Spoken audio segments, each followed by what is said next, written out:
welcome to the channel. My name is Johan.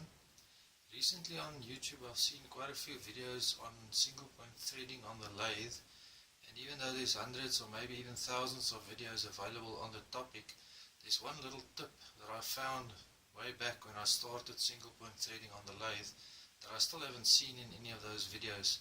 So today I'm going to try and show you that tip, and hopefully it can help you.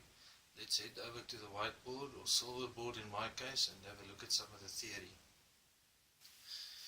Okay, so let's have a look at a 60-degree thread. It doesn't matter whether it's imperial or metric, although today I'm going to deal with mainly the metric measurements, but I'll also explain how that can be translated into imperial. If we assume that this is a thread with the outside crest points on both sides of it, then it's called a 60-degree V thread because that angle in there is 60 degrees.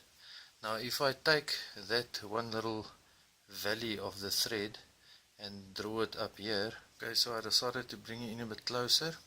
Again, we have the V of the thread. This is the outside OD of the part. Now we said that that angle is equal to 60 degrees, and so are these two angles. We've also said that it's an even-sided triangle, so all three sides are always the same length. So if we take this, let's start with the pitch of the thread. So if we take the pitch of the thread is, in my example, 1 millimeter or 1 unit of length, it means that this side will also be 1 millimeter. Now if we draw a line that intersects with the OD of the part at 90 degrees, so a square line to the OD of the part, right through the middle of that angle, we end up with this angle of 30 degrees. So if we then use the laws of cosine, we can actually measure the distance of this from the OD of the part right into the point of the valley of the thread by using the following formula. Because this angle is 30 degrees and this is 1 unit of length, we can say that the distance from there to there, let's call it x, will be equal to the cosine of 30 degrees, and the cosine of 30 degrees is 0.866. So that means if we're looking at a 1 millimeter pitch, because this distance is also 1 millimeter, then this depth, which is essentially the depth of the cut of the thread, will be equal to 1 times 0.866, which in my example of a 1 millimeter pitch will be 0.866 millimeter. So that constant is very important for a 60-degree thread, because we can use that constant of 0.866 and always multiply it by the pitch of the thread, and then that'll give us the depth of cut that we have to make. So if you wanted to apply the same theory to imperial threads are expressed as threads per inch. So for example, you get a 60 TPI thread, which means that there's 16 threads per inch. So essentially what you want to figure out is what does that mean in terms of nominal distance from that point to that point, or what's the thread pitch expressed in inches. So what you have to do is to say, in 1 inch I've got 16 threads, and 1 over 16 is equal to 0.0625, I think. So essentially that means that you've got 62.5 thou of distance between the two crests. So that's your thread pitch expressed in terms of nominal distance. So you'll take that 62.5 or 0.0625 inches and just multiply that by 0.866, the same constant that we calculated up there, and that will give you the nominal depth of cut expressed in inches. Now something else related to cutting threads that most of you have probably seen in various videos is the fact that to cut this thread we typically use a 60-degree tool that comes in and cuts this V in the material, again this being the OD of a round part. Now if we were to just bring in this tool straight in, it's always going to cut on both sides and evenly on both sides. That means when we're at full depth, this tool would be touching on both sides of the tool in equal distances, and because it's such a large area that the tool is cutting on, it typically introduces chatter. So what we typically do is we bring these tools in at an angle close to this 30-degree angle. Now I'm not going to explain all of that theory for now, but just understand that essentially what happens is, if this is my tool, I start bringing it in from this side at an angle very close to 30 degrees. We typically use half a degree smaller than that, so in this case of a 60-degree thread we'll typically use 29.5 degrees, and I'm not going to explain why. There's again lots of nice videos that explain that, but essentially what that introduces is a cosine error. So because we introduce the tool at that angle by using the compound and setting the compound to that angle, the amount that we move the tool in this way on this axis is not exactly the same as when we move it in, what we move it in from that side. Essentially, to explain that is, if I bring the tool in straight with my compound set at 0 or 90 degrees, whatever you want to call it, then for every 1 unit of measurement that I turn the compound in, it also travels 1 unit of measurement in this direction.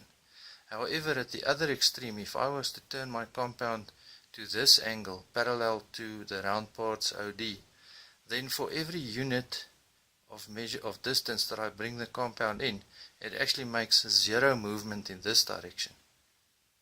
Okay, so and then so starting off where there's a 1-to-1 ratio on this angle, the more I move the compound that way, the more I have to push in the tool this way to get a specific distance this way.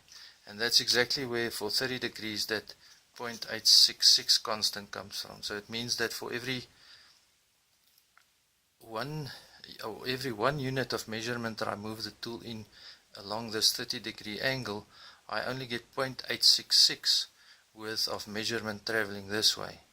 Okay, so now we have to figure out how do we use the compound at an angle and ensure that we travel the required distance from the edge of the part into the center of the thread. To demonstrate this concept on the lathe, the thread I'm going to cut an M10 by 1.5 thread. That essentially means that the thread pitch, so the distance from crest to crest on the thread, is 1.5 millimeters. Now, using the theory I've explained earlier on this constant, if I wanted to determine what the square depth is that the tool has to move in until I'm at full depth on the thread, I have to multiply the 1.5, so this part, thread pitch crest to crest, by the constant, so 1.5 times 0.866 gives me 1.299. So in my case that's going to be 1.299. I'm just going to round that to 1.3 millimeters that I have to go in along this axis to be able to cut the thread to full depth. Now, cutting a thread to full depth using this formula is what is called a theoretical depth, and it doesn't always guarantee the best fit, but it does mean if you cut the outside thread as well as the inside thread using all the nominal distances and this theory to determine the standard depth for both threads, you'll get a nut and a bolt, outside and inside thread, that will fit each other.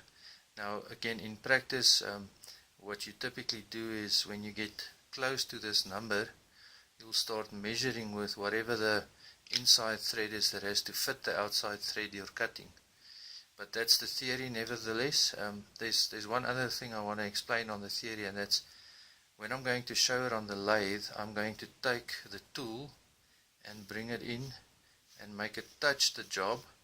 Then I know I'm on 0, and then I'm going to ensure that I go in that distance at a square angle to get to the theoretical full depth on the thread. The problem is that if you look at the commercial threading tools, they essentially don't have a perfectly sharp point, like if you were to grind one and not dress the end. So they typically have a small radius on the end. The size of the radius differs, it depends on the tool and the make and the brand and the insert and so forth, and I'm going to be using an insert tool. What I want to explain with that is that if I touch off this tool and assume that it's got a, or I know it's got a small radius, essentially when I'm touching off, that tool is already, in terms of the theory, somewhat into the job.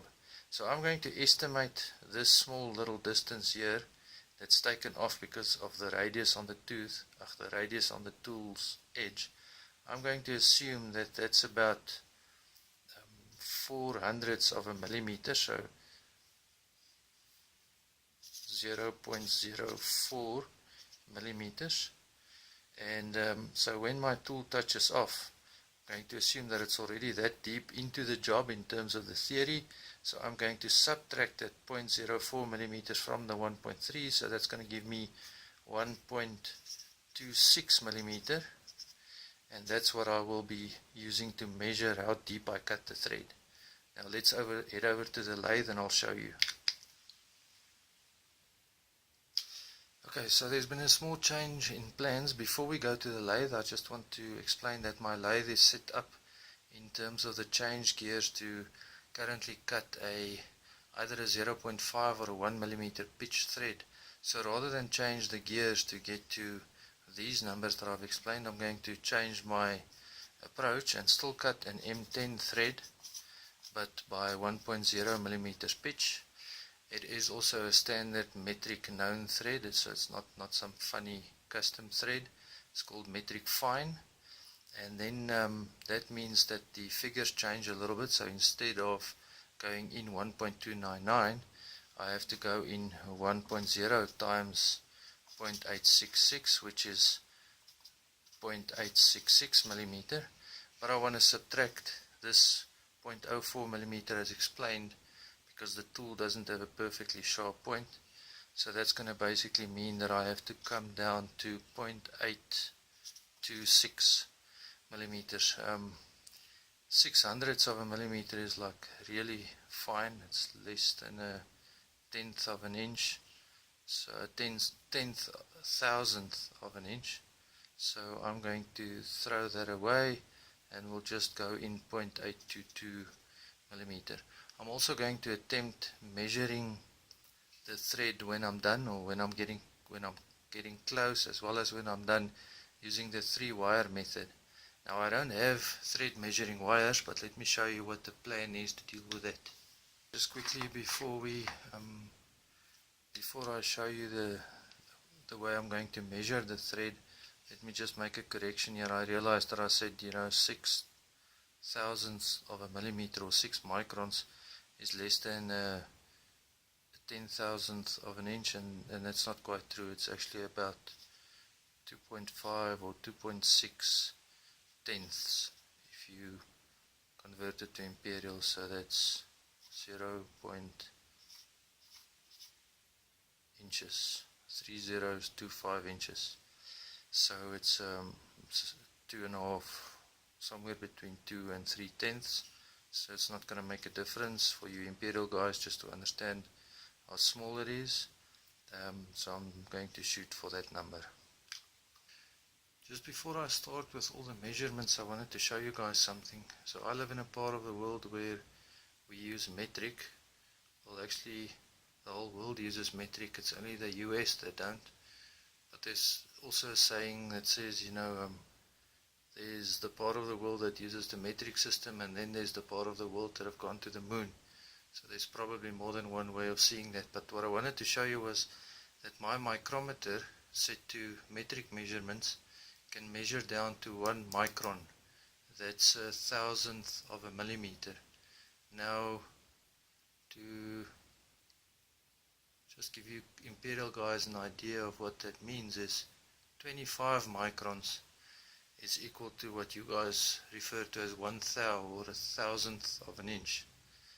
So if you do that comparison, I think you will agree that an imperial thou compared to a micron in metric terms is like a mile.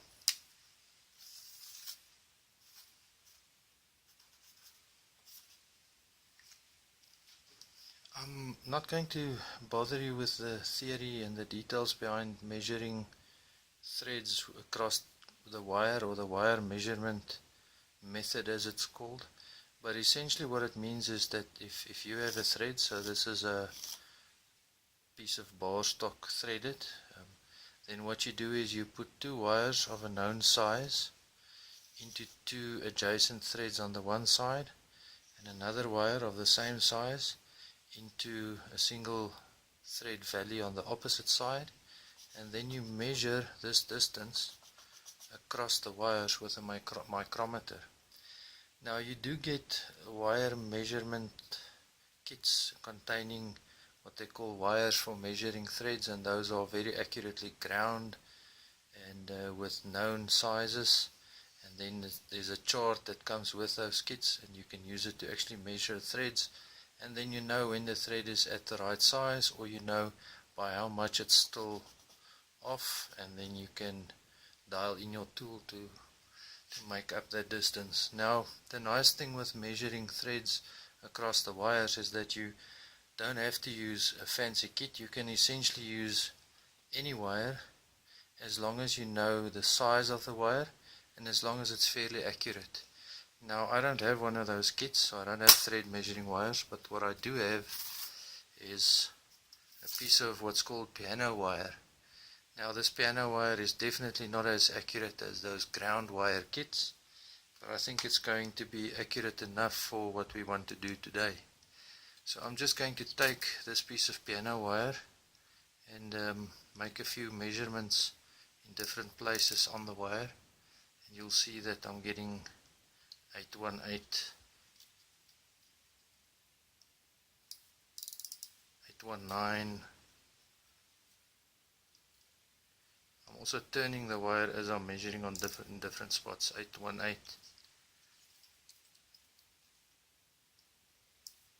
817, 818. So as you can see, it looks like it's pretty much accurate to within a few microns across the piece of wire that I've measured, and that's more than good enough. So I'm going to quickly cut 3 short pieces out of this wire, and then I'll show you on a standard commercial bolt that's threaded, or threaded M10 by 1, just what it measures, and then we'll see how far it's off.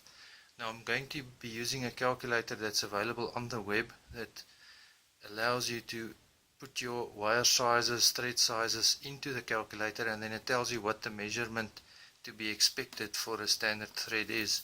So that's why I said if you understand the theory and the formulas, you can use any size wire as long as it's fairly accurate and you know what the size of the wire is. So let me just go and quickly check on the calculator. So I've got a 0.818, I'm going to call it millimeter size wire, and I want to measure an M10 by 1.0 thread. So let me quickly go and check what the across the wire measurement for that should be. Okay, so the calculator tells me that the wire measurement given these dimensions should be 11.588 millimeters across the wire, and I'm just going to quickly cut 3 pieces.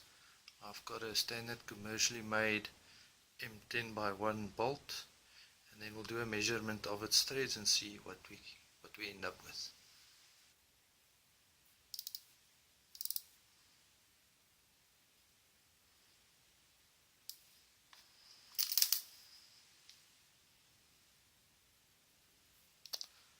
Something's not adding up. After checking the commercial bolt with the 3-wire method, I didn't even come close to the expected number, so I went back to the computer and did a bit of research and realized that the calculator I used was using the pitch diameter of the thread and not the OD. So I found another calculator that uses the OD, punched in the numbers, and then this number changes and it actually needs to be 10.938. So we'll just call it 10.94 millimeters. is the number we're looking for over the wires for a standard thread depth. I will go into Machinery's handbook and just validate this, the formula used to calculate that and the numbers, but for now let's work with that. So again, I'm going to measure over the threads.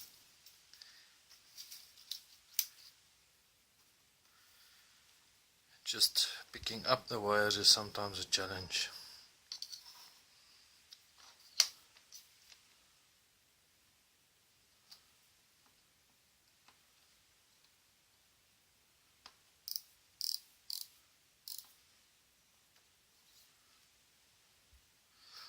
And I'm actually getting 10.948, which is really close to the number we're looking for.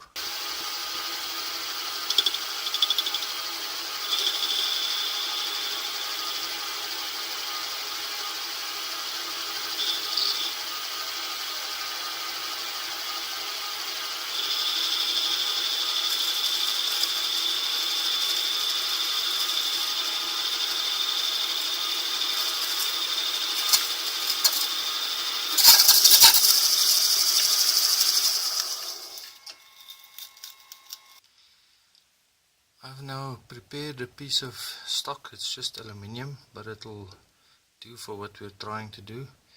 And I cut the aluminium to an OD of 10 millimeter, or as close to 10 as I could get.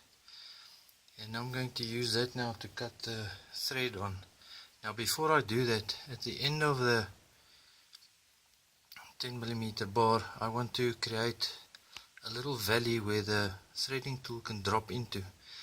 Now remember that we know that the depth of the thread in a 90-degree angle to the OD of the part has to be 0.866 millimeters. So I'm going to make that valley 0.9 or maybe 0.95 millimeters deep, which means it's deep enough for the threading tool to drop into even after the thread has been cut to full depth.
Okay, let's try and show some of the theory that we've seen earlier on. I've set up my compound at 29.5 degrees, just on the scale, so it's not super accurate. Then I've set up a dial indicator against the tool post, and I'm going to use my cross slide to just come out and put a bit of preload on this. And then at this point I'm going to zero the dial indicator. Now the compound the dial is also zeroed, and I'm going to use the compound to go in this way at a 29.5 degree angle. The backlash is taken out, and I'm going to go in on this axis, the 29.5 degree axis, by 1 millimeter.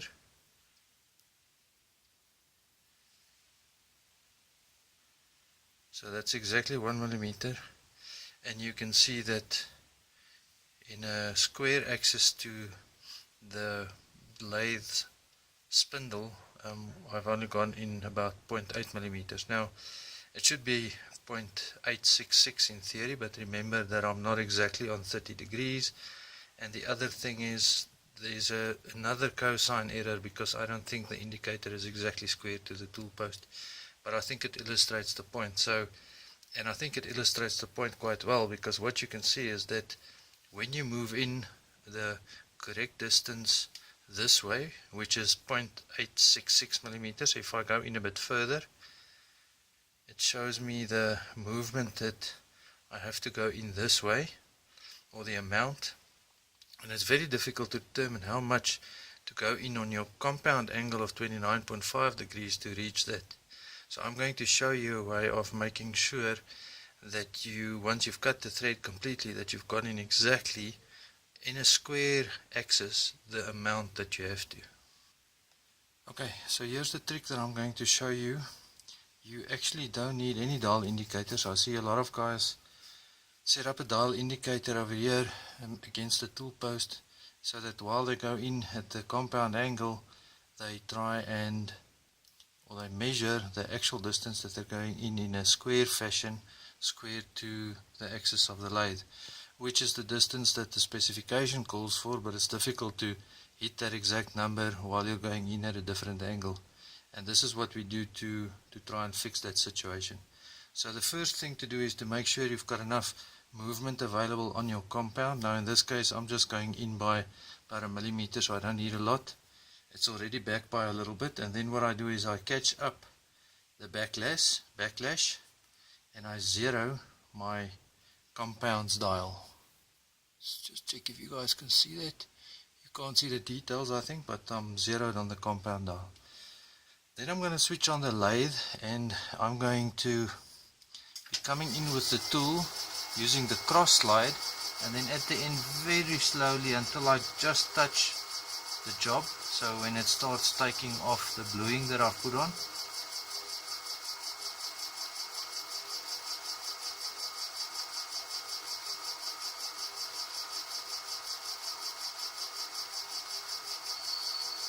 okay, so I'm just touching there, and I'm going to set the dial on the cross slide to 0. In fact, I'm going to take about a thou off of that, because when I touched, I think I went in a little bit too much. Okay, so switch off the lathe. Now both my cross slide as well as the compound is on 0, and I'm just touching the job. So what I do is bring the compound back a little bit so that it doesn't touch the job. Then bring the whole carriage back. Now on my lathe I don't have the usual mechanism here to turn it. My lead screw is always engaged, and I have to move it with the lead screw.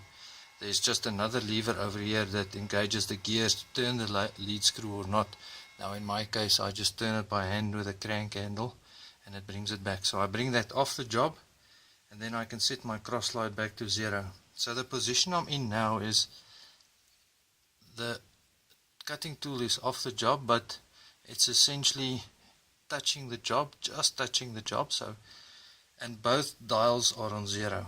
I can now use my cross slide to go in by the 0.866 required for the thread that I'm going to cut. So again, you guys can't see the detail down here because the dial is underneath the compound, but I'm going to take my dial and dial in.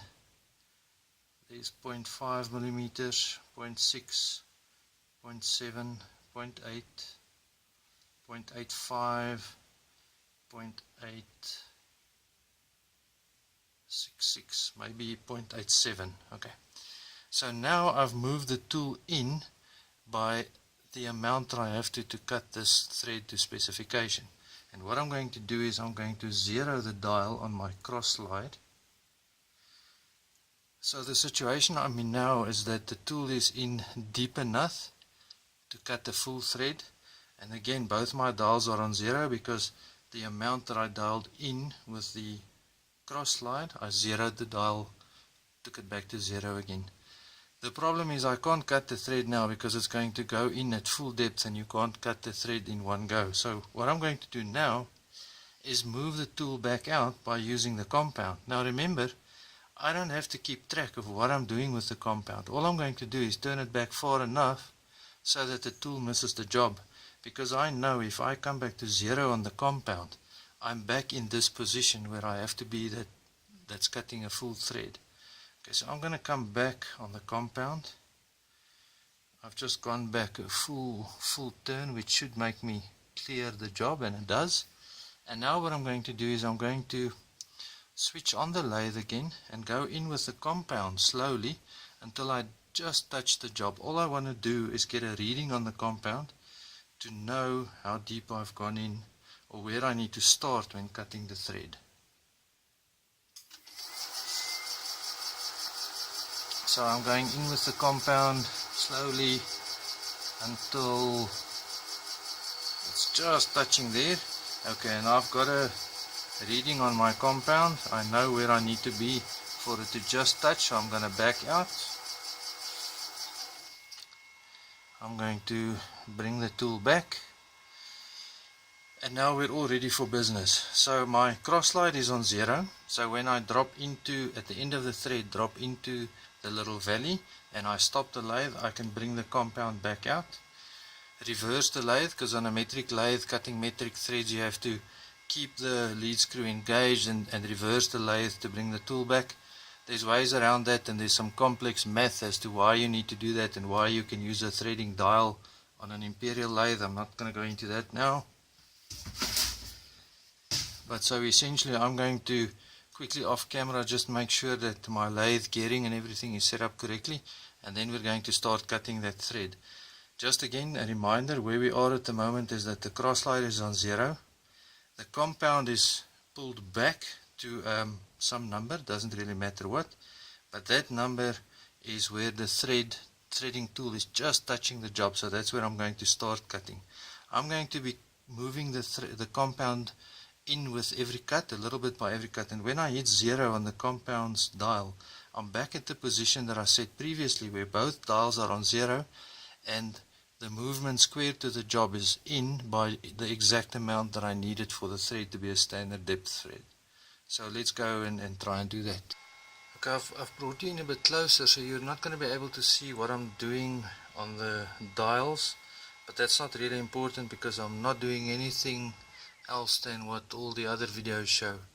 I'm going in by a little bit on the compound slide, using the compound angle, cutting the thread, stopping the lathe at the end, backing out with the cross slide, reversing the tool. So by backing out the cross slide, I'm pulling the tool back, bringing the cross slide back to 0, then adding a bit more cut with the compound slide and going in again. So it's the same old procedure.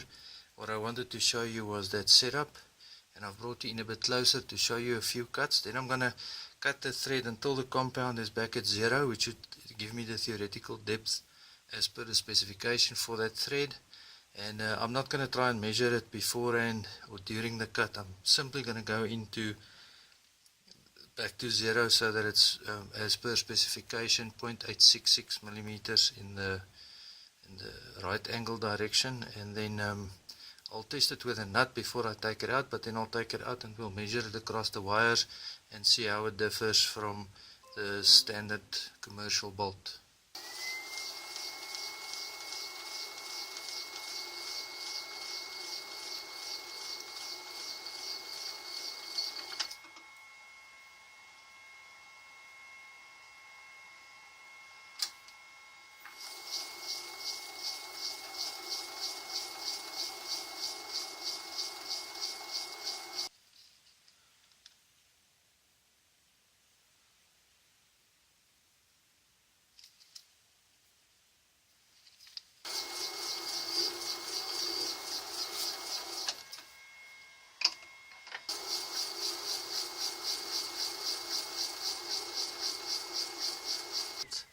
The nut is already quite loose, but it feels very similar to what it fits like on the commercial bolt.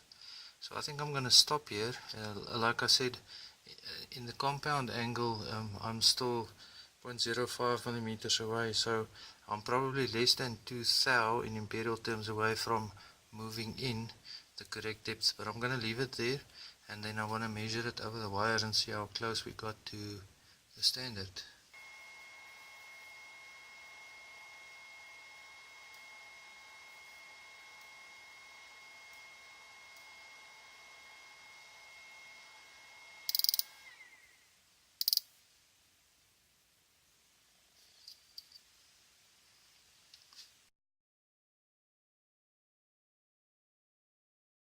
Okay, I realized after I cut the thread, at least one mistake that I made was I went in by the full 0.866 millimeter depth of cut on the cross slide when I set it up.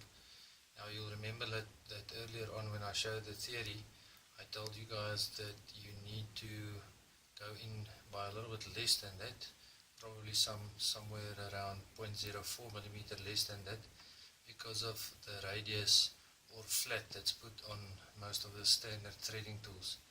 So I reckon if I didn't go in by the full depth and subtracted that little bit of depth before I went in with the cross slide, due to that radius that already puts you theoretically somewhat inside of the job that you're cutting, then I would have hit really close to, if not exactly on the number that I wanted. So I did a bit of calculation. The nice thing with measuring over the threads is that if you're short by X amount on measuring over the threads, then that's exactly the amount that you have to go in with the tool at a right angle to hit your number.